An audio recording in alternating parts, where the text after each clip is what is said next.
औज़ुबिल्लाहिमिनश्शैतानिर्रजीम बिस्मिल्लाहिर्रहमानिर्रहीम अस्सलामु अलैकुम वरहमतुल्लाह। आम रूटीन की तरह हम पहले ये देखेंगे कि अब तक हमने क्या पढ़ा है ताकि हमारे लिए बातें आसान हो जाएं। देखें, ये बातें बार बार जहन में बिठाना इसलिए ज़रूरी है।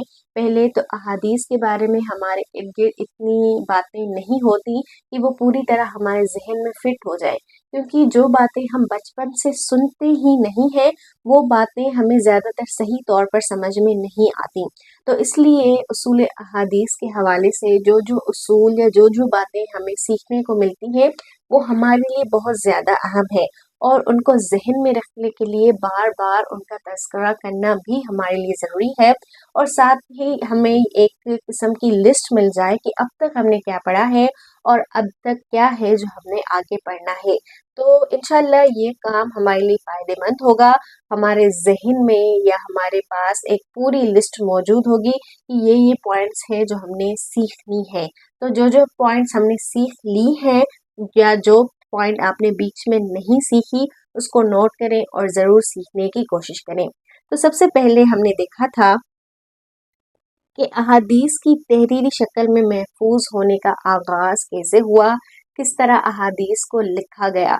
क्योंकि जो लोग अहादीस को मानते ही नहीं सिरे से, वो कहते हैं कि कुरान ही काफ़ी है, तो उनके सामने ये एक बहुत बड़ा जवाब है कि अगर अहादीस अहम है ही नहीं तो फिर अल्लाह ताला ने उन्हें महफूज क्यों कराया, और वो भी इतने खूबसूरत तरीके से महफूज, इतने एहतियात से महफूज। और उसके बाद जब अहादीस को तहरीरी शक्ल में यानी रिटन फॉर्म में लिखा गया तो हमें दो मशहूर सहीफ़े मिले।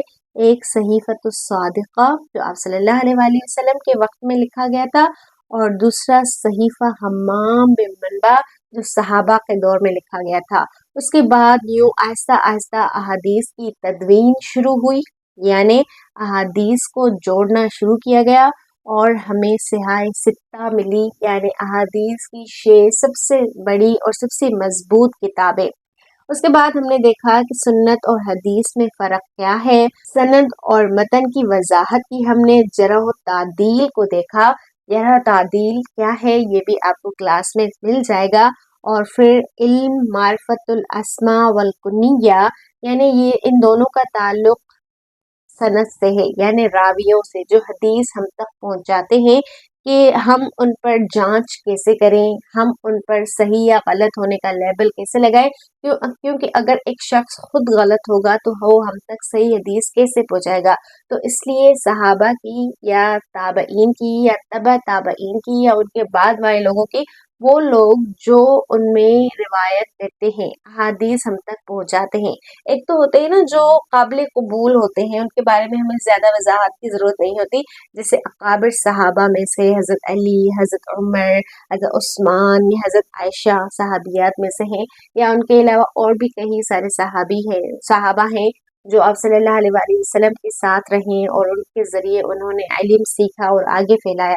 लेकिन उसके बाद जिन जिन ने उनसे सुनकर अहादीस को आगे पहुंचाया वो खुद कैसे थे, ताकि हम इनसे जो भी हदीस लें वो सही हदीस हो, ऐसा ना हो कि वो झूठ आप सल्लल्लाहु अलैहि वसल्लम पर गढ़ दें कि ये आप सल्लल्लाहु अलैहि वसल्लम ने कहा है, लेकिन हकीकत में वो आप सल्लल्लाहु अलैहि वसल्लम ने ना कहा हो। इसी तरह अस्मा और कुन्निया के इल्म की मार्फत को भी जानना ज़रूरी है, क्योंकि अगर एक शख्स गलत तौर पर हमारे पास आ गया, गलत नाम से हमारे पास आया, तो हम कंफ्यूज हो जाएंगे। जब हम किसी को पहचानेंगे ही नहीं कि वो खुद कैसा है, तो हम उस पर कैसे यकीन करके उन अहादीस ले सकते हैं, ये अहादीस आप सल्लल्लाहु अलैहि वसल्लम ने कही है। इसी तरह इंतहाई सनद के एतबार से हमने खबर इसमें देखी थी कि कौन सी अहादीस हैं जो आप सल्लल्लाहु अलैहि वसल्लम तक पहुंचती हैं, कौन सी वो सनदें हैं जो चेन्स हैं रावियों की, जो किसी रावी पर, किसी सहाबी पर आकर ख़त्म हो जाती है या फिर किसी ताबई पर आकर ख़त्म हो जाती है। यूँ 2 लाइंस में आपको ये टॉपिक इतना क्लियर नहीं होगा, ये टॉपिक्स हमने पढ़ लिए हैं। अगर आप बेहतर समझते हैं कि हाँ ये जानना बहुत ज़रूरी है तो आप इनको दूसरे क्लासेस में देख सकते हैं। अब हम चलते हैं, जो आज का हमारा मेन टॉपिक है वो है अत्तान फिर रावी, रावी पर तान करना। वैसे तो तान की लफ्जी माने पर अगर हम गौर करें तो तान के लफ्जी माने होते हैं کسی پر الزام لگانا، کسی کو غلط ثابت کرنا، کسی کے پیچھے پڑ جانا، کسی کو دیکھنا کہ یہ کیسا ہے، اس کا کردار کیسا ہے، یوں سمجھے کردار کشی کرنا۔ اور آپ کو پتا ہے کہ کردار کشی کرنا اسلام میں ایک برا عمل ہے۔ ویسے بھی اگر آپ دوسرے مذاہب میں دیکھیں تو کسی بھی شخص کی کردار کے پیچھے جانا ایک برا عمل ہے۔ تو کیا یہ احادیث میں کرنا ضروری ہے؟ راویوں پر کرنا ضروری ہے؟ آج ہم اس کا حصہ اول دیکھیں گے کیوں ضروری ہے۔ دیکھیں، سب سے پہلے کہ جو راوی ہم تک آپ صلی اللہ علیہ وآلہ وسلم کے الفاظ پہنچاتے ہیں، یہ کہہ کر بات کو آگے بڑھاتے ہیں کہ آپ صلی اللہ علیہ وآلہ وسلم نے یہ فرمایا، تو جو شخص خود جھوٹا ہو یا خود بدعتی ہو یا خود اس کا جو ضابطہ ہے، میموری پاور ہے، وہ خود اس کا بہت لو ہو، تو ہم کیسے یقین کر سکتے ہیں کہ یہ جو بات کہہ رہا ہے یہ 100% صحیح ہے؟ کیونکہ اگر کسی حدیث میں یعنی جو راوی ہے، جو پہنچانے والا ہے، اس میں اندر ہی کوئی مسئلہ ہوگا تو ہم اس سے کیسے حدیث لے سکتے ہیں، یا ہمیں کیسے یقین آئے گا کہ ہاں یہ جو حدیث پہنچا رہا ہے یہ 100% ٹھیک ہے؟ تو اس لیے راویوں پر تعن کرنا بہت ضروری ہے۔ ویسے آپ کسی بھی شخص پر الزام ایسے نہیں لگا سکتے، اس پر تعن نہیں کر سکتے، اس کی کردار کشی نہیں کر سکتے، لیکن راویوں کے حوالے سے، ان لوگوں کے حوالے سے جو ہم تک احادیث پہنچاتے ہیں، جو یہ کہہ کر احادیث کو، الفاظ کو آگے بھیجتے ہیں کہ یہ آپ صلی اللہ علیہ وآلہ وسلم نے فرمایا، تو ان کی کردار کشی کرنا بہت ضروری ہے۔ کیونکہ اگر وہ خود جھوٹا ہوا یا خود اس کا ضابطہ، اس کا میموری پاور لو ہوا، تو وہ کیسے درست حدیث ہم تک پہنچائے گا؟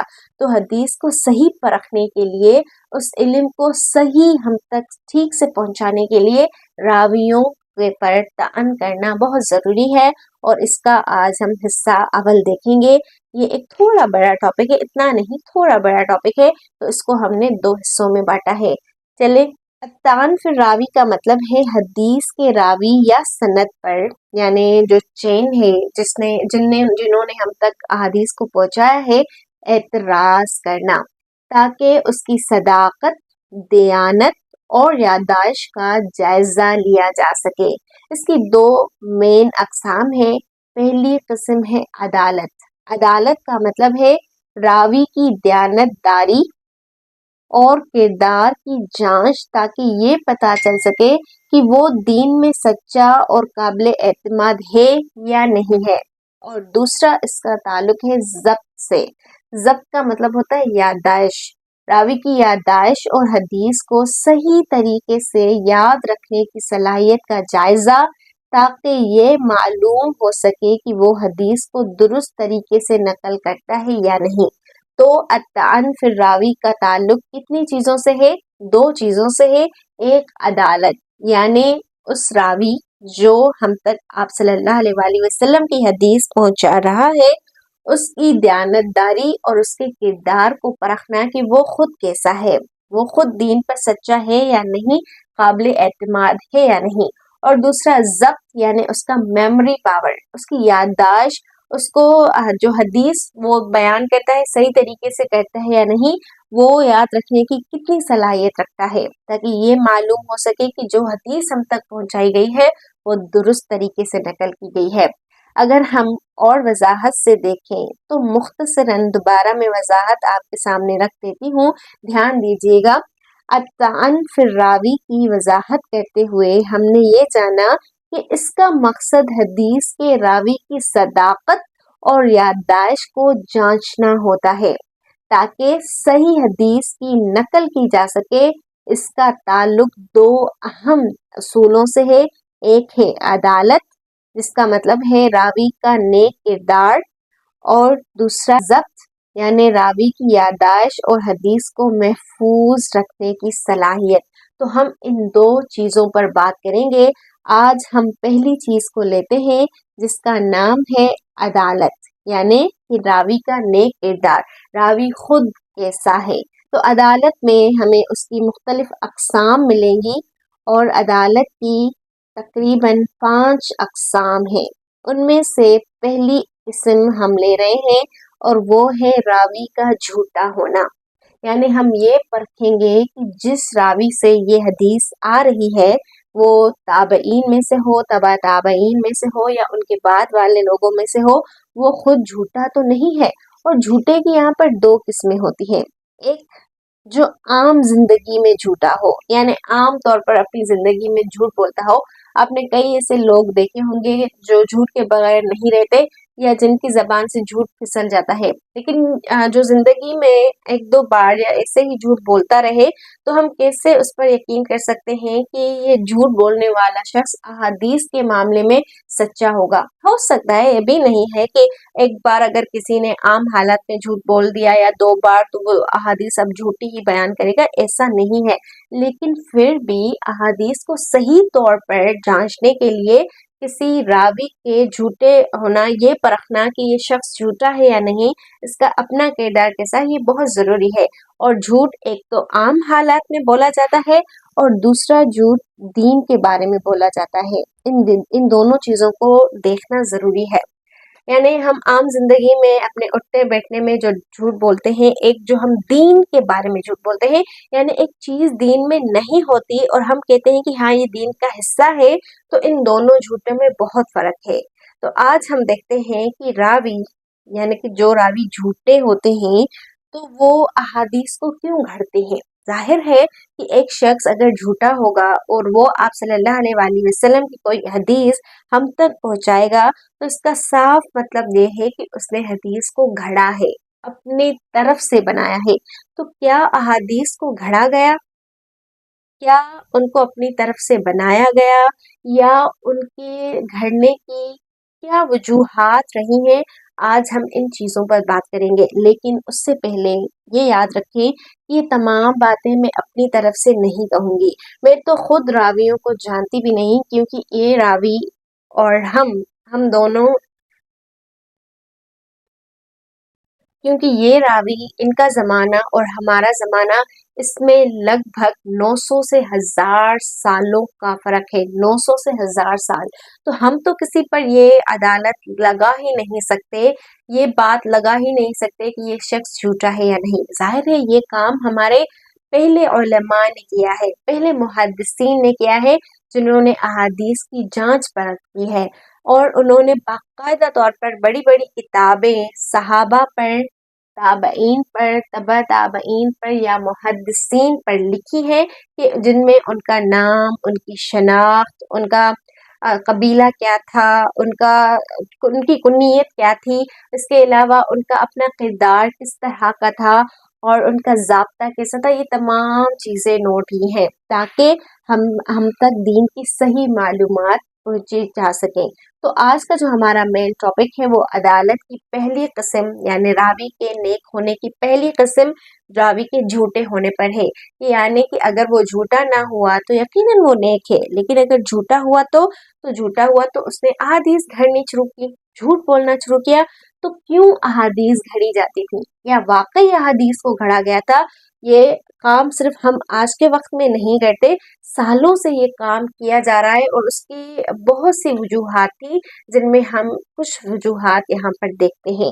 تو نوٹ کریں، جھوٹی احادیث گھڑنے کی مختلف مثالیں، اور اس کی ہمارے پاس پہلی مثال ہے ایک راوی جس کا نام ہے نوح ابن ابی مریم۔ ویسے اگر اس راوی کی بات کی جائے تو یہ احادیث پہنچاتے تھے ہم تک، لیکن یہ شخص قرآن کی صورتوں کی فضیلت میں جھوٹی احادیث گھڑتا تھا تاکہ لوگوں کو قرآن کی طرف راغب کیا جا سکے۔ آپ کو پتہ ہے کہ ایک وقت ایسا بھی آیا مسلمانوں پر کہ لوگ فقہ پر یا مسئلے مسائل پر زیادہ توجہ دینے لگے، یا جب کتابیں لکھی گئیں تو مختلف ٹاپکس پر لکھنا شروع ہوا، تو قرآن کو چھوڑ کر وہ باقی علوم میں، فقہ میں یا اس طرح کے علوم میں دلچسپی لینے لگے۔ تو یہ سب دیکھ کر نوح ابن ابی مریم نے قرآن کے متعلق، اس کی صورتوں کے متعلق، اس کی فضیلت کے متعلق جھوٹی احادیث کہنا شروع کی،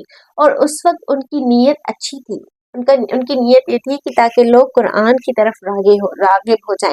लेकिन अच्छी नीयत से भी आप सल्लल्लाहु अलैहि वसल्लम की तरफ झूठ करना अल्लाह ताला की नज़र में गलत काम है, सरासर गलत है। एक मशहूर झूठी हदीस जो उसने बयान की थी वो यहाँ पर नोट कर लें। इसकी और भी बहुत सी मिसालें हैं, लेकिन हम यहाँ पर ये एक मिसाल देखते हैं कि जो शख्स सूरह फातिहा को एक बार पढ़ेगा उससे इतनी नेकियां मिलेंगी जैसे उसने पूरा कुरान ख़त्म कर दिया हो। ऐसी और भी अहादीस आपके जहन में शायद घूम रही हो कि ये इतना करेगा तो ये उतना उतना मिलेगा, तो इन अहादीस पर हमें असल में तहकीक कर लेनी चाहिए। ये एक झूठी हदीस थी और मुहद्दिसीन ने उसे मुस्तरद कर दिया, यानी रद्द कर दिया है इस हदीस को, क्योंकि ये खुद से बनाई गई है। ऐसे कोई अल्फाज आप सल्लल्लाहु अलैहि वसल्लम से साबित नहीं है। उसके बाद हमारे पास दूसरी मिसाल है अयास बिन इब्राहिम। ये भी एक रावी है। इसने अब्बासी खलीफा मेहदी को खुश करने के लिए एक हदीस में कबूतरों का जिक्र किया था, यानी इसने पूरी हदीस को आप सल्लल्लाहु अलैहि वसल्लम की तरफ मंसूब नहीं किया, बल्कि एक हदीस में एक्स्ट्रा अल्फाज बयान कर दिए। असल में जो हदीस थी, जो सही हदीस थी, उसमें सिर्फ घोड़ों और ऊंटों का जिक्र था, लेकिन अयास ने उसमें कबूतरों का जिक्र करके खलीफा को खुश करने की कोशिश की। वो क्यों? क्योंकि खलीफा उस वक्त में कबूतर बहुत रखते थे, तो उसने आकर जो हदीस बयान की, जो आप सल्लल्लाहु अलैहि वसल्लम ने घोड़ों और ऊँटों की फजीलत में बयान की थी। जाहिर है घोड़े जंग का हिस्सा होते हैं अरब में, और ऊँट भी जंग का हिस्सा ही होते हैं और वो बहुत ज्यादा काम आते हैं। तो कबूतरों का उनसे क्या ताल्लुक, ये इंसान खुद ही सुनकर सोचने लग जाए। तो वो खलीफा भी समझ चुका था कि ये हदीस घड़ रहा है, और मुहद्दिसीन ने इस रवायत को रद्द कर दिया। पूरी रवायत को नहीं, उसमें जो झूठा हिस्सा गढ़ा गया था उसको, यानी बाकायदा एक एक हदीस पर तहकीक हुई है। अगर आप आज भी कोई ऐप खोलते हैं तो उसमें आपको पॉइंट आउट करके मिल जाएगा कि ये हिस्सा हदीस का ये घड़ा हुआ है, या ये हदीस मौजू है, इसको खुद किसी ने घड़ा है। तो आप अगर आप सोचें और गौर फिक्र करें तो ये चीज़ें आपको मिल जाएंगी। उसके बाद जो तीसरी किस्म है, एक तो ये किस्म हमें मिली कि अहादीस को नेक नीयत से गढ़ा गया ताकि लोग कुरान की तरफ आएं। दूसरी किस्म ये मिली कि पूरी पूरी हदीस को नहीं बनाया गया, लेकिन एक सही हदीस के बीच में कुछ इस तरह का इजाफा कि ये लगे कि अल्फाज भी हदीस के ही हैं, फिर वो किसी को खुश करने के लिए, किसी के लिए भी, लेकिन ये तमाम चीज़ें दुरुस्त नहीं है। तीसरी चीज़ ये है कि बनु उमैया और बनु अब्बास के दरमियान सियासी रकाबत थी। बनु उमैया और बनु अब्बास हज़रत अली रज़ियल्लाहु ताला अन्हु के बाद आपको पता है मुसलमानों में ये दो गिरोह बन गए थे। तो दोनों खानदानों की हिमायतों ने एक दूसरे के खिलाफ झूठी अहादीस गढ़ी। जो बनु अब्बास के लोग थे उन्होंने बनु उमैया के खिलाफ अहादीस गढ़नी शुरू की कि आप सल्लल्लाहु अलैहि वसल्लम ने बनु उमैया के लिए ये कहा है, और जो बनु उमैया के लोग थे उन्होंने बनु अब्बास के लिए, यानी एक सियासी रकाबत के लिए, उन्होंने एक दूसरे के ऊपर झूठ गढ़ना या अपने लिए अच्छाई गढ़ना शुरू की कि ये बातें आप सल्लल्लाहु अलैहि वसल्लम ने कही हैं।